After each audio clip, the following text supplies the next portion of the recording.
বন্ধুরা, আজকের আমার ভিডিওর বিষয়বস্তু হলো ছোট্ট জবা গাছের প্রতিস্থাপন এবং জবা গাছ প্রতিস্থাপন করার পর সেই গাছের পরিচর্যা। প্রতিস্থাপন করার কতদিন পর গাছে খাবার প্রয়োগ করতে হবে, গাছে খাবার প্রয়োগ করার পর আর কি কি কাজ করতে হবে, কোন কোন পরিচর্যা করলে গাছের ভালো বৃদ্ধি হবে, গাছে প্রচুর পরিমাণে ফুল আসবে, A to Z care tips থাকছে আজকের এই ভিডিওতে। তাই আজকের এই ভিডিওটা সম্পূর্ণ মনোযোগ দিয়ে দেখার অনুরোধ করব। একটু স্কিপ করে দেখো না বন্ধুরা, স্কিপ করে দেখলে অনেক কিছুই কিন্তু মিস করে ফেলবে। নমস্কার, আমি লাবণী, আমার বাগানে তোমাদের সবাইকে জানাই স্বাগত। বন্ধুরা, গ্রীষ্মের বাগান সাজাতে সব থেকে আগে যে গাছের কথা আমাদের মনে পড়ে সেটা হলো জবা।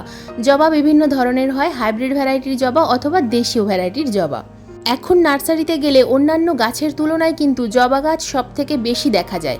তো আমরা সেই সমস্ত জবা গাছের মধ্যে আমাদের পছন্দের রং দেখে আমরা জবা গাছ কিনে এনে প্রতিস্থাপন করি, কিন্তু প্রতিস্থাপন করার সময় আমরা কয়েকটা ভুল করে ফেলি, তাই আমাদের গাছের ভালো বৃদ্ধি হয় না। একটা জবা গাছের জন্য যদি আমরা পারফেক্ট সয়েল মিডিয়া তৈরি না করতে পারি তাহলে কিন্তু সেই গাছের কোনো দিন ভালো বৃদ্ধি হবে না এবং পরবর্তী সময় গাছে কুঁড়িও আসবে না। তাই আজকের এই ভিডিওতে আমি একটা পারফেক্ট সয়েল মিডিয়া তৈরি করে দেখাবো। তাছাড়া প্রতিস্থাপন করার সময় আমরা অনেকেই বিভিন্ন ধরনের রাসায়নিক খাবার মিশিয়ে প্রতিস্থাপন করি। তো কিভাবে প্রতিস্থাপন করলে গাছের খুব ভালো বৃদ্ধি হবে এবং প্রতিস্থাপন করার পর আর কোন কোন পরিচর্যা করতে হবে সব কিছু বলবো আজকের এই ভিডিওতে। তো বন্ধুরা, প্রথমেই বলবো নতুন চারা গাছ কিনে আনার পর আমরা সেই চারা গাছের কিভাবে প্রতিস্থাপন করব। প্রথমে নতুন চারা গাছ নার্সারি থেকে কিনে আনার সময় খুব ভালো হেলদি একটা গাছ কিনে আনতে হবে, যে গাছের মধ্যে কোনো রকম কোনো ফাঙ্গাস লাগা পাতা থাকবে না, কোনো শুকিয়ে যাওয়া ডাল থাকবে না। তো এই বিষয়গুলো ভালোভাবে লক্ষ্য করে যদি তোমরা নার্সারি থেকে গাছ কিনে আনো তাহলে কিন্তু সেই গাছ অনেক দিন পর্যন্ত বেঁচে থাকবে। তা না হলে যদি রুগ্ন গাছ বা অসুস্থ গাছ কিনে আনো তাহলে সেই গাছ প্রতিস্থাপন করার পর কিন্তু ধীরে ধীরে ডাইব্যাক হয়ে শুকিয়ে মারা যাবে। তো প্রথমে যে বিষয়টা আমাদের লক্ষ্য করতে হবে, গাছ কিনে আনার পর সেই গাছকে আমাদের 1 সপ্তাহের জন্য একটা ছায়া জায়গায় রাখতে হবে এবং প্রতিদিন আমাদেরকে এই যে মিডিয়া, এই গ্রো ব্যাগের মিডিয়ার মধ্যে জল প্রয়োগ করতে হবে। গ্রো ব্যাগের মিডিয়া যেন কখনো একেবারে শুকিয়ে না যায়। এরপর যে বিষয়টা আমাদের লক্ষ্য করতে হবে, দেখো আমি কিভাবে দেখছি, এই গাছের গোড়ায় অনেক সময় কিন্তু নেট পট থাকে। তো আমার এই গাছটার মধ্যে কোনো রকম কোনো নেট পট নেই। তো যেহেতু নেট পট নেই তাই আমি কিন্তু এই মিডিয়া সহ গাছটাকে প্রতিস্থাপন করতে পারবো। আরও একটা বিষয় লক্ষ্য রাখতে হবে, গ্রো ব্যাগের মধ্যে যে মিডিয়া দিয়ে গাছ নার্সারিতে প্রতিস্থাপন করা হয়েছে সেই মিডিয়াটা খুব বেশি এঁটেল মাটি কিনা। যদি দেখো যে খুব চটচটে মাটি, সেক্ষেত্রে আমাদেরকে কিছুটা পরিমাণ মিডিয়া কিন্তু ধুয়ে ফেলতে হবে, তারপর আমরা গাছটা প্রতিস্থাপন করতে পারবো। তা না হলে কিন্তু গাছের শিকড়ের কোনো দিন বিস্তার ভালো হবে না এবং গাছ ভালোভাবে বৃদ্ধি পাবে না। এরপর যে বিষয়টা আমাদের খুব ভালোভাবে নজর দিতে হবে, যে টবটা আমরা নিচ্ছি সেই টবের সাইজ কেমন হবে। গাছের সাইজ অনুযায়ী কিন্তু আমাদেরকে টবের সাইজ নির্বাচন করতে হবে। গাছ যখনই ছোট হবে তখন ছোট সাইজের টব নিতে হবে। তো আমি এখানে একটা 6 ইঞ্চি সাইজের মাটির টব নিয়েছি। মাটির টবের মধ্যে দিয়েছি একটা ঢেউ খেলানো খোলামকুচি। ঢেউ খেলানো খোলামকুচি কেন নিতে হবে? জলটা যেন খুব ভালোভাবে ড্রেন আউট হয়ে যায়। সমান খোলামকুচি নিলে কিন্তু হবে না, ঢেউ খেলানো খোলামকুচি নিতে হবে। তো ঢেউ খেলানো খোলামকুচি দেওয়ার পর কয়েক টুকরো আমি কোকো চিপস দিয়ে দিলাম, তোমরা এখানে কোকোপিট দিতে পারো। কোকো চিপস দেওয়ার পর সামান্য পরিমাণ কম্পোস্ট দিলাম। এবার তৈরি করব মাটি। এই যে মিডিয়াটা আমরা তৈরি করছি, এই মিডিয়াটা যদি খুব ভালো ঝুরঝুরে মিডিয়া হয় তাহলে কিন্তু জবা গাছ কোনো দিন মারা যাবে না, খুব তাড়াতাড়ি গাছের বৃদ্ধি হবে। দেখো এখানে একটা আমি ছোট্ট টব নিয়েছি, তোমরা যে কোনো একটা পাত্র নেবে। নর্মাল যে বাগানের মাটি, সেই বাগানের মাটি আমি নিয়ে নিলাম 4 ভাগ, অর্থাৎ এই যে টব মেপে নিচ্ছি এই টব মেপে আমি 4 বার মাটি নিলাম এবং একই রকমভাবে আমি 4 বার নিয়ে নেব কম্পোস্ট। যে কোনো কম্পোস্ট নিতে পারো, ভার্মি কম্পোস্ট, পাতা পচা সার অথবা গোবর সার। আমি এখানে গোবর সার ব্যবহার করছি। 4 ভাগ গোবর সার, 4 ভাগ মাটি। এরপর আমি নিয়ে নেব এখানে কোকোপিট, 1 ভাগ কোকোপিট। কোকোপিটটা অবশ্যই নেওয়ার চেষ্টা করবে বন্ধুরা, যেহেতু গ্রীষ্মকালীন গাছ, টবের মাটিতে যদি ময়েশ্চার না থাকে তাহলে কিন্তু গাছ খুব তাড়াতাড়ি ঝিমিয়ে যাবে। তো 1 ভাগ নিয়ে নিলাম কোকোপিট এবং 1 ভাগ নিয়ে নেব লাল মোটাদানার বালি। তো এই মোট 4টে উপাদান আমরা মেশালাম। এর সঙ্গে আমি আরও 3টে উপাদান মেশাবো। প্রথমেই আমি নিয়ে নিচ্ছি এখানে 1 মুঠো পরিমাণ ইউজ করা চা পাতা। বন্ধুরা, ইউজ করা চা পাতা দিলে টবের মাটি সব সময় অ্যাসিডিক থাকে, তাই প্রতিস্থাপন করার সময় সামান্য পরিমাণ ইউজ করা চা পাতা অবশ্যই নেওয়ার চেষ্টা করবে। ইউজ করা চা পাতা নিলে কোনো সমস্যা হবে না, ফ্রেশ চা পাতা নিতে পারো, সেক্ষেত্রে 1/2 চামচ পরিমাণ নিতে হবে। এরপর দিয়ে দিলাম আমি এখানে ডিমের খোসার গুঁড়ো। ডিমের খোসার গুঁড়ো 1 মুঠো পরিমাণ নিলাম। এর সঙ্গে আমি দিয়ে দেবো 1 চামচ পরিমাণ ট্রাইকোডার্মা ভিরিডি। বন্ধুরা, এই ট্রাইকোডার্মা ভিরিডি হলো জীবন্ত ছত্রাক, উপকারী ছত্রাক। আমাদের মাটির মধ্যে যে সমস্ত অপকারী ছত্রাক থাকে সেগুলোর সাথে লড়াই করে গাছকে কিন্তু সুস্থ রাখে। তো এখানে আমি 1 চামচ পরিমাণ ট্রাইকোডার্মা ভিরিডি নিয়ে নিয়েছি। তো এই সমস্ত উপকরণগুলো খুব ভালোভাবে একে অপরের সাথে মিশিয়ে নিতে হবে। মাটি যত হালকা হবে গাছের শিকড়ের তত ভালো বিস্তার হবে। গাছের শিকড় যদি ভালোভাবে বিস্তার লাভ করতে না পারে, গাছের শিকড় যদি এক জায়গায় জমাট বেঁধে থাকে, শিকড়ে যদি ভালো বৃদ্ধি না হয় তাহলে কিন্তু গাছের উপরের দিকে শাখা প্রশাখারও কখনো বৃদ্ধি হবে না। তাই মাটি সবসময় খুব ভালোভাবে আলগাভাবে তৈরি করতে হবে। দেখো এখানে টবের মধ্যে আমি প্রথমেই ড্রেনেজ সিস্টেমটা ভালোভাবে তৈরি করে নিয়েছিলাম। তো তার উপরে আমি বেশ কিছুটা পরিমাণ মিডিয়া ভরে দেবো। অর্ধেকটা পরিমাণ মিডিয়া ভরে দেওয়ার পর এই যে গ্রো ব্যাগের মধ্যে গাছটা আছে, কাঁচি দিয়ে গ্রো ব্যাগটাকে কেটে নিতে হবে এবং গ্রো ব্যাগ থেকে মাটির যেটা রুটবলটা আছে এটাকে আমি বের করে নেব। তো যদি মনে হয় যে রুটবলটা এঁটেল মাটি, সেক্ষেত্রে নিচের দিকে সামান্য পরিমাণ মাটি কিন্তু ধুয়ে নিতে হবে। উপরের দিকের মাটি ধোয়ার প্রয়োজন নেই, যেহেতু নেট পটে নেই। যদি নেট পট থাকে তাহলে সম্পূর্ণ মিডিয়া ধুয়ে নেট পট কেটে প্রতিস্থাপন করতে হবে। তাই এই প্রচণ্ড গরমে নেট পট কেটে প্রতিস্থাপন না করাই ভালো। নেট পট কেটে প্রতিস্থাপন বর্ষাকালে করলে ভালো হয়, যখন বৃষ্টি হবে সেই সময় করলে গাছের কোনো রকম কোনো প্রবলেম হয় না। তো দেখো এরপর আমি কিন্তু খুব ভালোভাবে সাইড থেকে মাটি ভরে দিলাম এবং গাছটাকে প্রতিস্থাপন করে দিলাম। মাটি চেপে চেপে ভরতে হবে, কোনো রকমভাবে যেন এয়ার বাবলস থেকে না যায়, গাছের ভালো বৃদ্ধি হবে না। সবসময় মাটি চেপে চেপে ভর্তি করবে।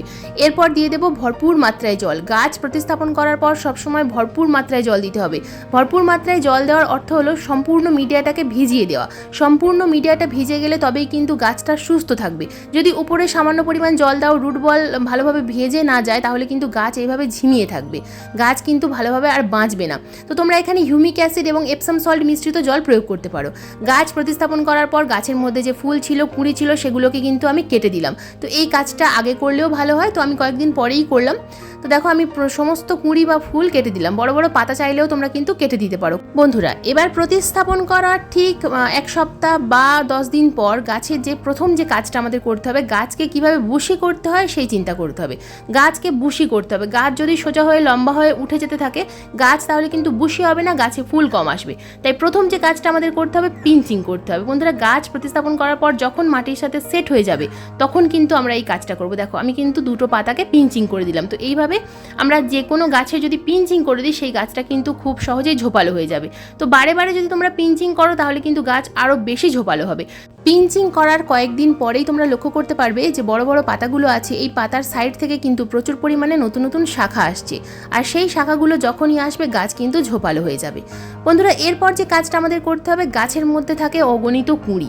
অনেক সময় তোমাদের গাছে কুঁড়ি নাও আসতে পারে, কিন্তু যেহেতু আমি মিডিয়াটা খুব ভালোভাবে তৈরি করি তাই গাছের মধ্যে কিন্তু প্রচুর পরিমাণে কুঁড়ি চলে আসে। তো এই যে কুঁড়িগুলো দেখতে পাচ্ছ, এই কুঁড়িগুলোকে কেটে দিতে হবে। গাছে প্রথম অবস্থায় একেবারেই কোনো কুঁড়ি রাখা যাবে না। কুঁড়ি থাকলে গাছের কিন্তু একেবারেই বৃদ্ধি হবে না। গাছ কুঁড়িটাকে বড় করার জন্য আগে মনোযোগ দেবে। গাছের সম্পূর্ণ এনার্জি এই কুঁড়িতেই চলে যাবে, গাছ আর ভালোভাবে বৃদ্ধি পাবে না। তাই গাছকে যদি তোমরা প্রথমে বড় করতে চাও তাহলে কিন্তু কুঁড়িগুলোকে কেটে ফেলতে হবে।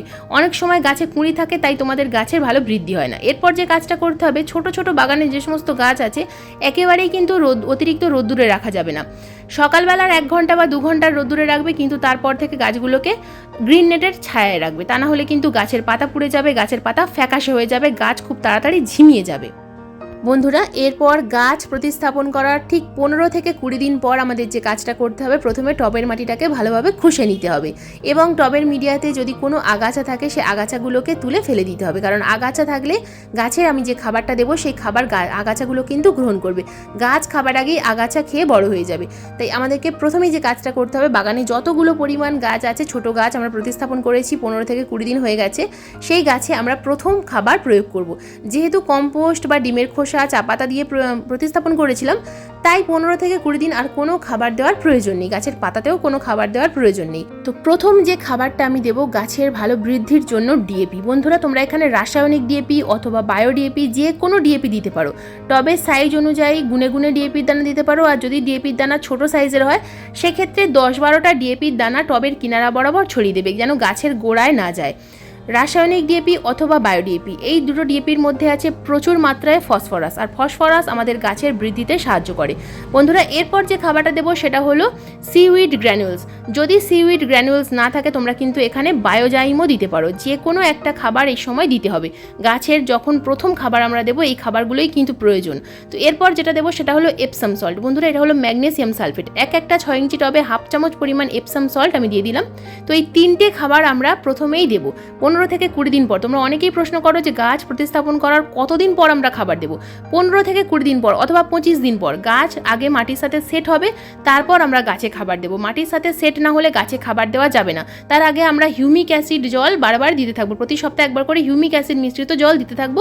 যখন গাছের ভালো বৃদ্ধি শুরু হবে, যখন দেখবে গাছে নতুন পাতা আসছে, তখনই গাছে আমরা খাবার দেবো। দেখো এই 3টে খাবার দেওয়ার পর আমি দিয়ে দেবো 2 মুঠো পরিমাণ করে কম্পোস্ট। যে কোনো কম্পোস্ট আমরা 2 মুঠো দিয়ে দিলাম। গাছ প্রতিস্থাপন করার সময় কম্পোস্ট দিয়েছিলাম, তাও আমরা 15 থেকে 20 দিন পর আবারও 2 মুঠো কম্পোস্ট দেবো। কম্পোস্ট দেওয়ার পর দেখো টবের মিডিয়া যেহেতু শুকনো ছিল, তাই আমি কিন্তু পর্যাপ্ত পরিমাণ জল প্রয়োগ করলাম।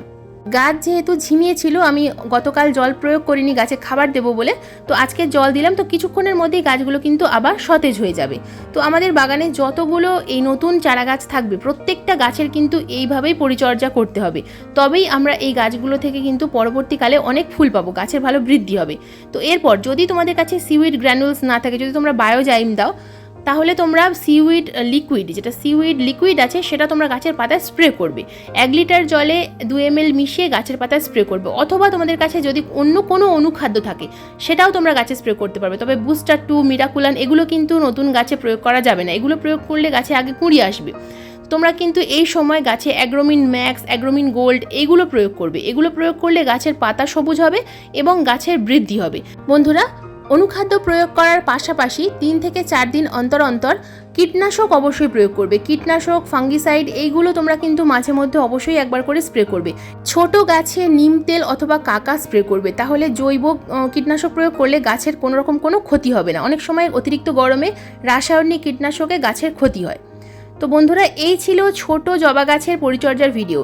এইভাবে যদি তোমরা A to Z পরিচর্যা করতে পারো ছোট জবা গাছের, তাহলে কিন্তু ছোট জবা গাছগুলো খুব তাড়াতাড়ি বৃদ্ধি পাবে এবং গাছে প্রচুর পরিমাণে ফুল আসবে।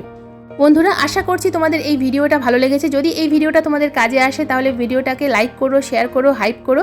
চ্যানেলে নতুন বন্ধু হয়ে থাকলে চ্যানেলটাকে সাবস্ক্রাইব করে পাশের বেল আইকনটা প্রেস করে দিও, এরকম নিত্য নতুন বাগান সংক্রান্ত ভিডিও দেখার জন্য।